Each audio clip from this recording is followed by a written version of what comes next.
So ecology unit is completed, and now we are solving some selected MCQs on the same unit. तो 4 chapter में से जो first chapter है organisms and population, उसके MCQ अभी हम लोग जो है वो एमटीजी नीट गाइड में से सॉल्व करने जा रहे हैं। तो आप लोग जो है वो अपना page number MTG NEET guide में 623 ओपन करें और फर्स्ट एमसीक्यू है वहां पे, the formula for exponential population growth is. Simple सा फॉर्मूला पूछा है कि एक्सपोनेंशियल ग्रोथ जो है उसको शो करने वाला फॉर्मूला कौन सा है। तो यहाँ पर ऑप्शन है dn by dt equal to rn, dn by dt by dn equal to rn and dn by rn equal to dt और rn by dn is equal to dt. So it is very straightforward formula book में दिया हुआ है। Exponential growth है और arithmetic जो growth है, दोनों के फॉर्मूले यहाँ पे बुक में दिए हुए हैं। तो सीधा फॉर्मूला है dn by dt equal to rn। यहाँ पर natural rate of intrinsic value है r जो है। So dn by dt means with respect to time number, change in number of individual, dn by dt. Next question number 4 देखिए, a high density of elephant population in an area can result in, किसी area में elephant के population की density बहुत ज्यादा है तो उससे कौन सी चीज रिजल्ट होगी।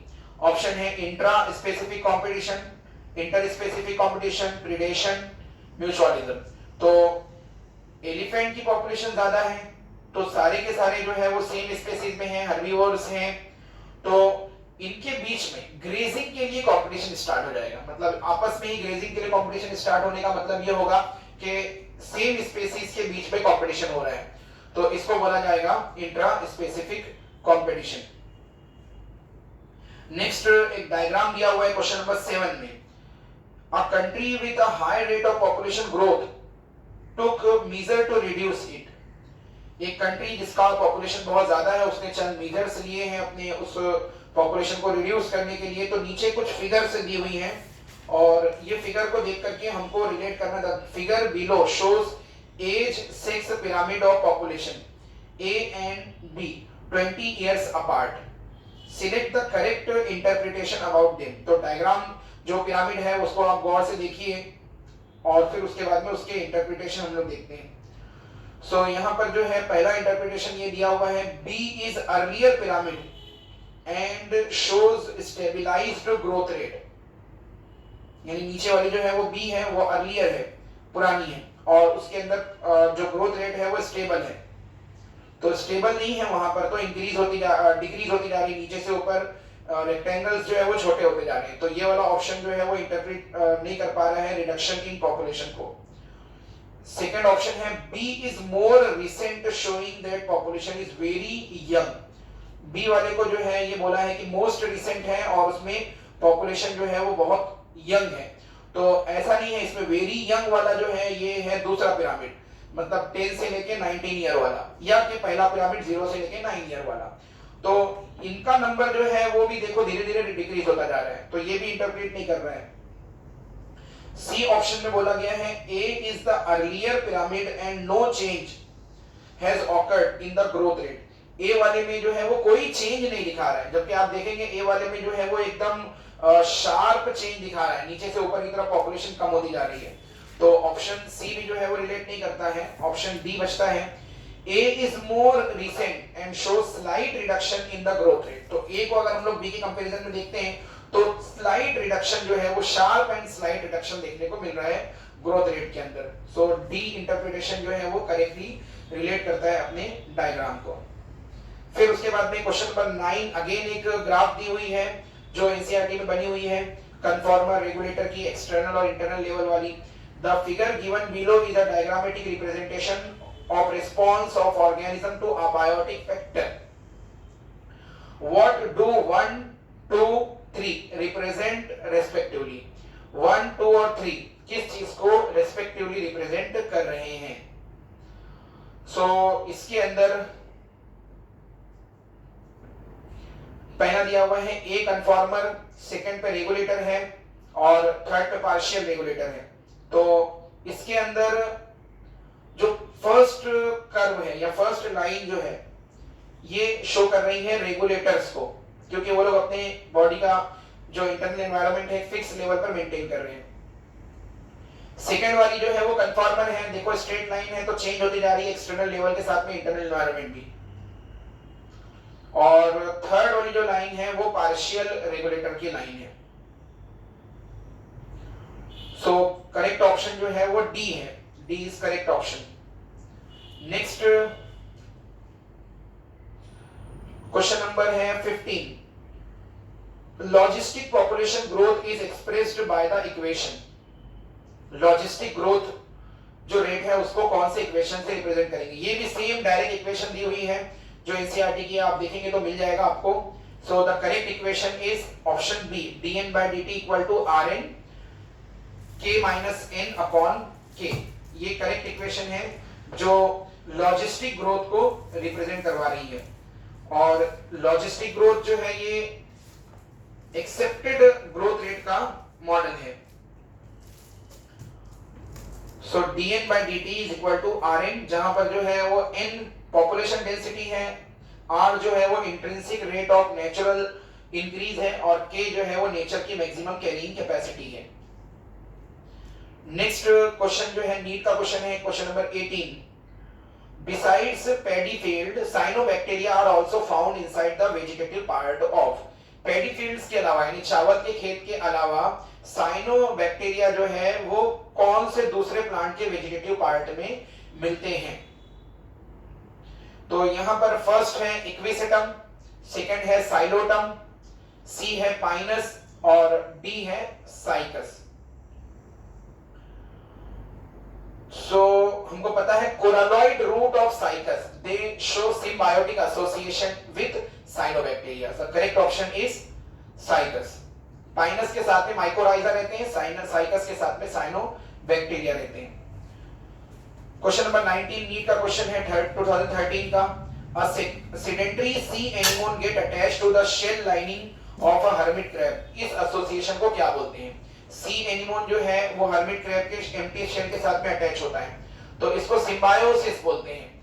मींस एनी एसोसिएशन, कोई भी टाइप का जो एसोसिएशन है सिम्बायोटिक, जिसमें एक को फायदा और दूसरा न्यूट्रल हो, तो it is symbiosis. Next question है क्वेश्चन नंबर 23, देखिए। In which of the following interaction both partners are adversely affected?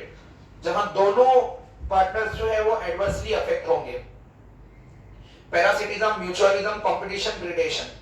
तो करेक्ट ऑप्शन है इसका वो कंपटीशन, जहां पर दोनों को एडवर्स अफेक्ट होने के चांसेस इक्वल होंगे। फिर उसके बाद में इकोसिस्टम चैप्टर के एमसीक्यूज देखते हैं। क्वेश्चन नंबर 25 से स्टार्ट है। क्वेश्चन नंबर 25 देखिए। Which one of the following is not used for construction of ecological pyramid? Ecological pyramid की कंस्ट्रक्शन में कौन सा फैक्टर यूज नहीं करते हैं? Fresh weight, dry weight, number of individuals, rate of energy flow. तो इसमें से फ्रेश वेट यूज नहीं करते हैं, ड्राई वेट यूज करते हैं जिसको हम बायोमास कहते हैं। तो बायोमास का पिरामिड होता है बट फ्रेश वेट को यूज नहीं करते। इसलिए यूज नहीं करते क्योंकि फ्रेश वेट जो है ये इन्वायरमेंटल फ्लक्चुएशंस के साथ साथ में जो है वो चेंज होता रहता है। नेक्स्ट क्वेश्चन नंबर 28 है। Which one of the following ecosystem type has highest annual net primary productivity? सबसे ज्यादा प्राइमरी प्रोडक्टिविटी कौन से इकोसिस्टम में होगी? ऑप्शन है tropical deciduous forest, temperate evergreen forest, temperate deciduous forest या कि ट्रॉपिकल रेन फॉरेस्ट। तो हमको पता है ट्रॉपिकल रेन फॉरेस्ट में सबसे ज्यादा बायोडायवर्सिटी होती है और ट्रॉपिकल एरिया में आता है तो सीजनल फ्लक्चुएशन भी कम होता है, तो इसीलिए वहां पे प्राइमरी प्रोडक्टिविटी भी ज्यादा होगी अमेज़न के रेन फॉरेस्ट में या ट्रॉपिकल रेन फॉरेस्ट में। नेक्स्ट क्वेश्चन, क्वेश्चन नंबर 30 देखिए। इकोलॉजिकल सक्सेशन के ऊपर है। Quercus species are dominant component in. जो क्वेरकस नाम की स्पीसीज है वो किसमें डोमिनेंट रहती है? तो स्टेजेस के नाम दिए हुए हैं। मैंने बोला था कि कभी स्टेजेस को सीक्वेंस में पूछता है, कभी उसके एग्जांपल को सीक्वेंस में पूछता है। तो एक क्वेश्चन वैसा भी है डायग्राम साइंटिफिक नेम वाला 32 वाले में, और उसी बेस पर ये भी है क्वेरकस जो है वो कौन सी स्टेज में अपीयर होता है। तो ऑप्शन ए है स्क्रब फॉरेस्ट, सेकंड है ट्रॉपिकल रेन फॉरेस्ट, सी है टेम्परेट डेसिडुअस फॉरेस्ट और डी है अल्पाइन। तो ये देखने को मिलता है टेम्परेट डेसिडुअस में, जहां पर साल भर में जो है वो प्लांट पूरी तरह से गिर जाते हैं, फिर नए प्लांट दोबारा सक्सेशन में ग्रो होते हैं। नेक्स्ट क्वेश्चन नंबर 35 देखिए, विच one of the following representation shows the pyramid of number in a forest ecosystem. Forest ecosystem में पिरामिड ऑफ नंबर कौन सा रिलेट कर रहा है? तो यहाँ पर 4 पिरामिड्स दिए हुए हैं। तो पहला वाला जो है वो तो इन्वर्टेड है, तो पिरामिड ऑफ नंबर यहाँ पर फॉरेस्ट के लिए, फॉरेस्ट इकोसिस्टम के लिए इन्वर्टेड नहीं होगा। तो करेक्ट ऑप्शन जो है वो है डी, मतलब कि सी वाला पिरामिड जो है ये करेक्टली रिलेट कर रहा है उसको। नेक्स्ट क्वेश्चन है क्वेश्चन नंबर 44 देखिए, एक फूड वेब दिया हुआ है 44 में, identify the likely organism 1 2 3 4 in the food web shown below. तो कौन सा लाइकली ऑर्गेनिज्म यहां पर है 1 2 3 4 में?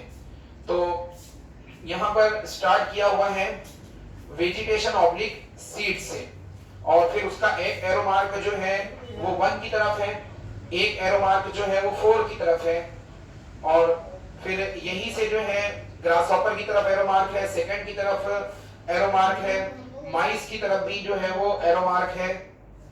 तो इसमें हमको लाइकली ऑर्गेनिज्म आइडेंटिफाई करना है। तो फर्स्ट जो ऑर्गेनिज्म है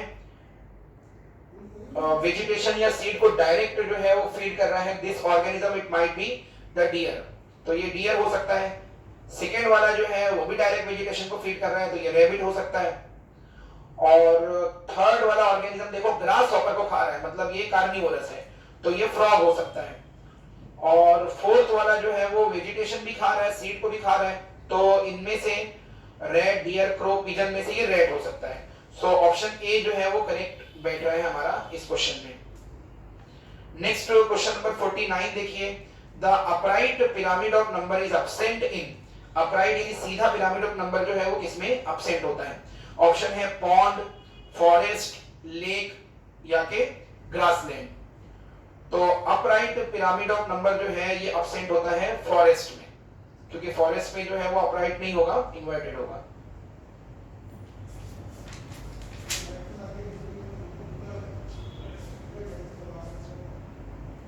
नेक्स्ट क्वेश्चन नंबर 52 नीट 2013 का क्वेश्चन है, natural reservoir of phosphorus, phosphorus का नेचुरल रिजर्वायर क्या है?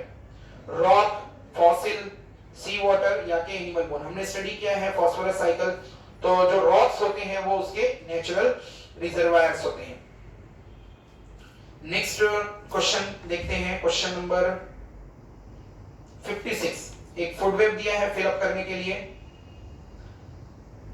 Given below is a simplified model of phosphorus cycling in a terrestrial ecosystem with 4 blank A to D. Identify the blanks.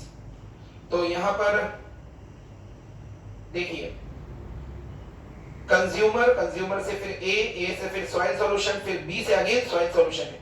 कुछ part उसका Uptake हो रहा है, कुछ रन ऑफ हो रहा है। सेम डायग्राम मैंने जो है दिखाया था साइकिल में, तो आपको याद होगा it represent the detritus food chain, DFC का ये पार्ट है। तो इसकी शुरुआत जो होगी वो डेट्राइटस से होगी।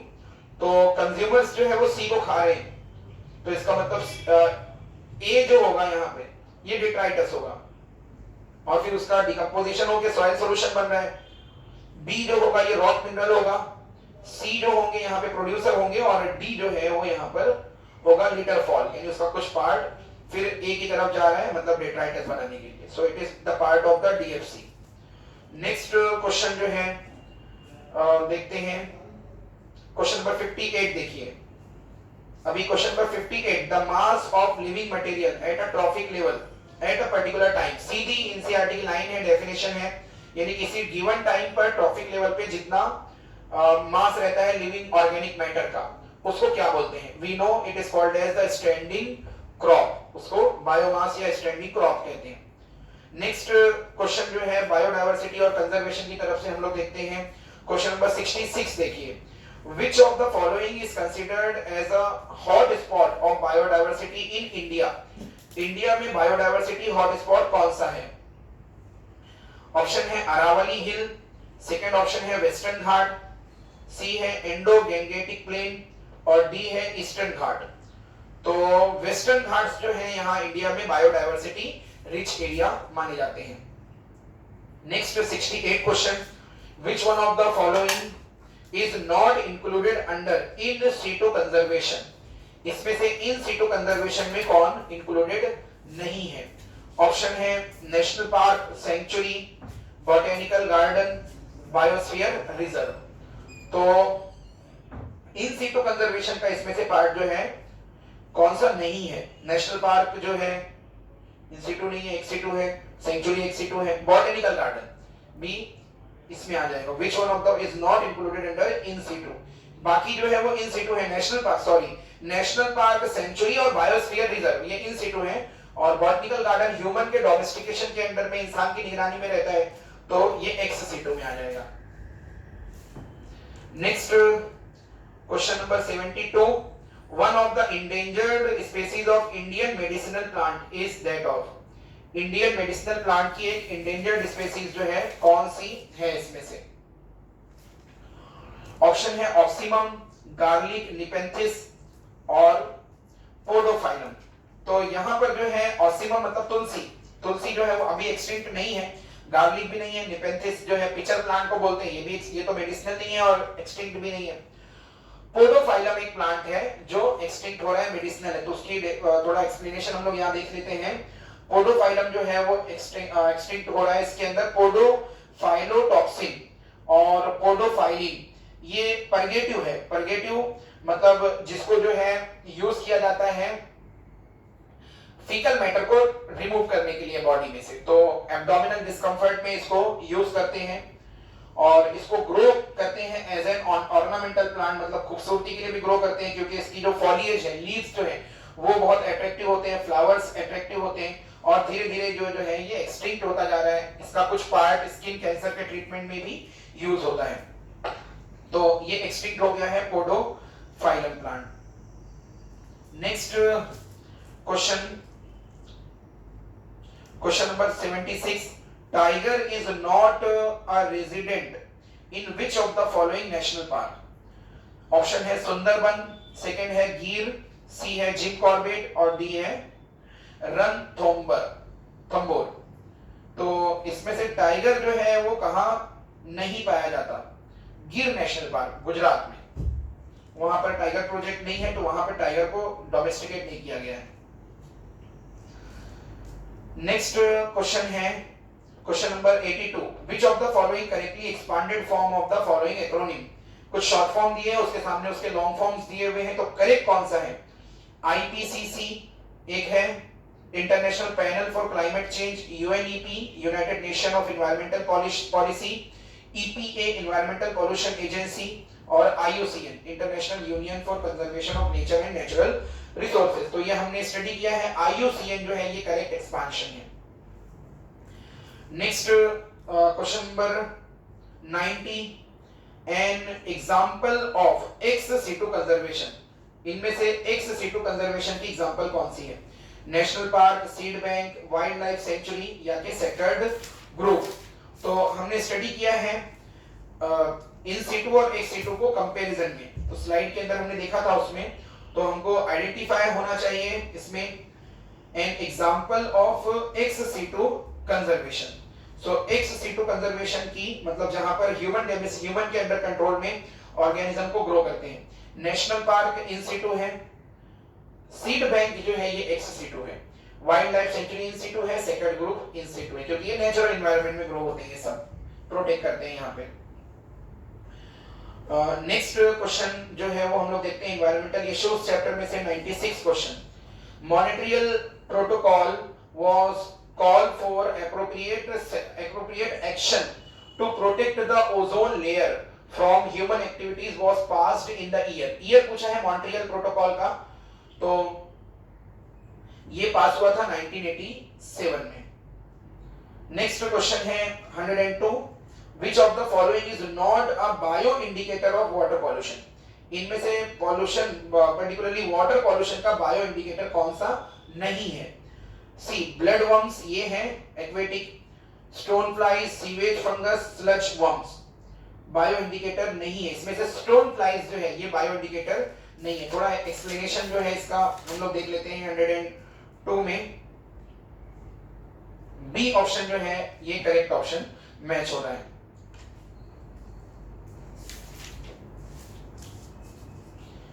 नेक्स्ट क्वेश्चन नंबर 107 देखिए। तो क्वेश्चन नंबर 107 में biochemical oxygen demand in a river water, BOD जो है वाटर में, पहला ऑप्शन है has no relationship with concentration of oxygen in the water. Second है gives a measure of salmonella in water. C है increase when sewage get mixed with river water. D है remain unchanged with algal when algal bloom occurs.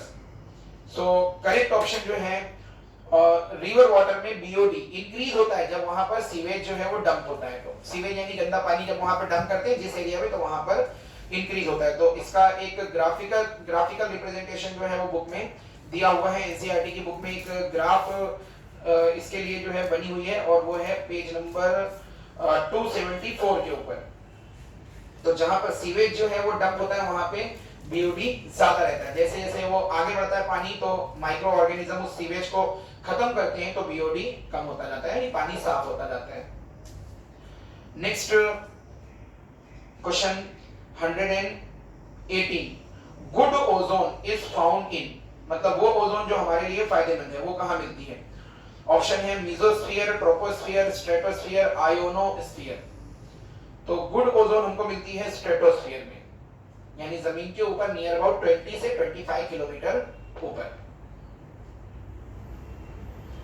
Next question number 127 A location with luxuriant growth of lichens on the trees, NEET का question है ये भी, 2014 का question है। जहां lichens जो है वो ट्रीज के ट्रंक पर ग्रो हो रहे हैं तो वो एरिया कौन सा होगा। ऑप्शन है trees are very healthy, trees are heavily infested, location is highly polluted, और या कि लोकेशन इज नॉट पॉल्यूटेड। तो हमको पता है जो लाइकेंस हैं these are the good pollution indicator, मतलब जो पॉल्यूटेड एरिया होता है वहां पे लाइकेंस ग्रो नहीं होंगे, साफ सुथरी जगह पे ही ग्रो होते हैं। तो अगर लाइकेंस ग्रो हो रहे हैं तो इसका मतलब कि वो जो लोकेलिटी है, लोकेशन है, वो पॉल्यूटेड नहीं है। So option D is correct. Question number 126 उसके ऊपर का क्वेश्चन है, नीट 13 का है। Air prevention and control pollution act came in force in, कौन से ईयर में एयर पॉल्यूशन प्रिवेंशन एक्ट जो है वो पास हुआ। तो डायरेक्ट ईयर को जो है वो याद रखना होगा, 1981 में पास हुआ था। नेक्स्ट क्वेश्चन है 134 देखिए। Acid rain is caused by increase in atmospheric concentration of, acid rain किसकी वजह से कॉज होती है।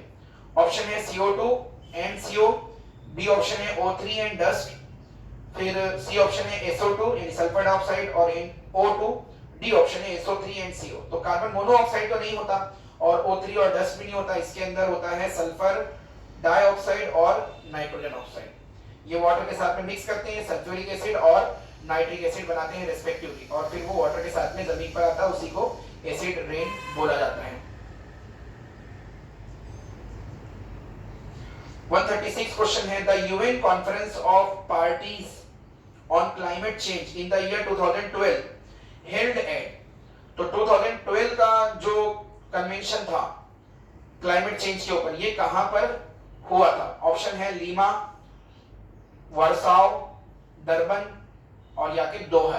तो ये हुआ था दोहा में, दोहा कतर में है, दोहा सिटी कतर में, वहां पर एक कन्वेंशन हुआ था क्लाइमेट चेंज के ऊपर 2012 में। यूनाइटेड नेशन ने उसको ऑर्गेनाइज किया था, बड़े कंट्रीज जितने भी हैं उसमें पार्टिसिपेट किए थे। क्वेश्चन नंबर 137 है which of the following are most suitable indicator of SO2 pollution in the environment, sulphur dioxide के पॉल्यूशन का सबसे अच्छा इंडिकेटर कौन सा है।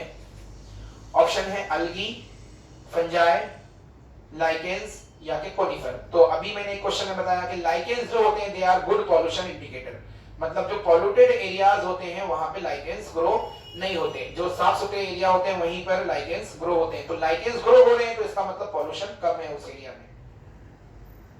नेक्स्ट क्वेश्चन नंबर 138 है increase in concentration of toxicant at successive trophic level is known as, मतलब जैसे ऑटोट्रॉप्स हैं उसके अंदर, उसके बाद में फिर उनको हर्बीवोर्स खाते हैं, तो हर्बीवोर्स के अंदर फिर हर्बीवोर्स को प्राइमरी कार्निवोर्स जब खाते हैं उनके अंदर, और जैसे जैसे ये फूड चेन आगे बढ़ती है तो कुछ टॉक्सिक सब्सटेंसेस हैं या हेवी मेटल्स हैं, वो जैसे जैसे हम फूड चेन में आगे बढ़ते हैं तो वो इंक्रीज होता जाता है। तो इसको क्या बोलते हैं, ये क्वेश्चन पूछा है। तो ऑप्शन है bio transformation, bio geochemical cycling, C option है बायो मैग्निफिकेशन, डी ऑप्शन है बायो डेटीरियोरेशन। तो हमने पढ़ा है कि इसको बायो कॉन्सेंट्रेशन या बायो मैग्निफिकेशन बोलते हैं। सो करेक्ट ऑप्शन हमारा बनेगा बायो मैग्निफिकेशन। तो यहां पर हमने जो है हमारे चारों चैप्टर जो इकोलॉजी के थे उसके एमसीक्यूज जो है वो कंप्लीट कर लिए, और अब जो है वो आपका पूरा सिलेबस विद एमसीक्यू कंप्लीट हो गया है। तो यहाँ पर आज का हम लोग अपना जो लेक्चर है ये कंक्लूड करते हैं।